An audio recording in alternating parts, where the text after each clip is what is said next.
Hi friends. நமக்கு எப்போதுமே ஒரு பாசிட்டிவான திங்கிங் இருக்கும் அப்படின்னா, கண்டிப்பாக ஒரு அதான் நிறைய பேர் சொல்லியிருப்பாங்க. தண்ணி ஓடிக்கிட்டே இருந்தால் தான் அது பலன கெடுக்கும். தண்ணி தேங்கிடுச்சுன்னா சாக்கடை ஆகிடும். அது யாரும் திரும்பி கூட பார்க்க மாட்டாங்க அப்படின்னு சொல்லுவாங்க. அதுபோல தான் ஒரு பொண்ணாக இருந்தாலும் சரி, யாராக இருந்தாலும் சரி தான்.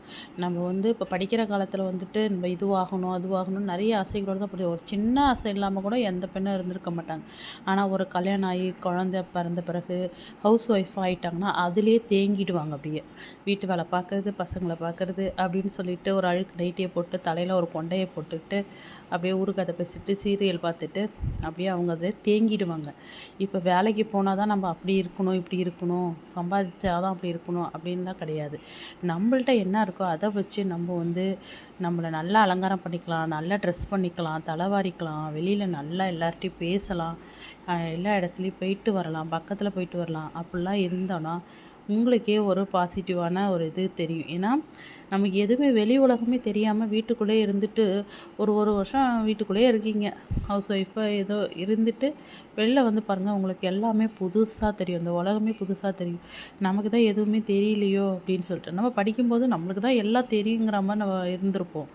அதுக்கப்புறம் பார்த்தா நமக்கு எதுவுமே தெரியல. மற்றவங்க எல்லாம் இப்போ வர பசங்களாம் இப்படி இருக்கீங்களே, இப்போ மற்றவங்க சொல்லுவாங்க, என்னடா வீட்டில் தானே இருக்க, என்ன இப்படி மேக்கப் பண்ணிக்கிறா அப்படி பண்ணிக்கிறான்னு சொல்லுவாங்க. அதெல்லாம் நீங்கள் எதுவுமே காதில் வாங்கிக்கூடாது. நம்மளை நாம் நல்லா அழகுபடுத்திக்கணும். நம்ம லவ் பண்ணணும். நம்மளே நம்ம நேசிக்கும் போது தான் நமக்கு ஒரு பாசிட்டிவான எண்ணம் வரும். நம்மளாலையும் எதுவும் சாதிக்க முடியும். சாதனைங்கிறது சின்ன விஷயத்தில் கூட சாதனை இருக்குங்க. நம்ம பிள்ளைங்களை நல்லா வளர்க்குறது கூட நமக்கு ஒரு சாதனை தான் இந்த காலத்தை பொறுத்தளவு.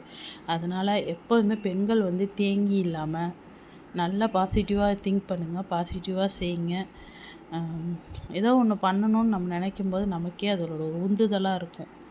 அதை தான் நான் சொல்ல வரேன். இப்போ ஒரு ஸ்கூலுக்கு போகும்போது நம்ம பார்த்தோன்னா ஏக்கமாக இருக்கும். நிறைய பேரை பார்க்கும்போது நிறைய பேரண்ட் வரும்போது ஒரு ஏக்கமாக, நம்மளாம் எதுவுமே தெரியாத மாதிரி இருக்கோமே அப்படின்னு சொல்லிட்டு ஒரு மாதிரி இருக்கும்.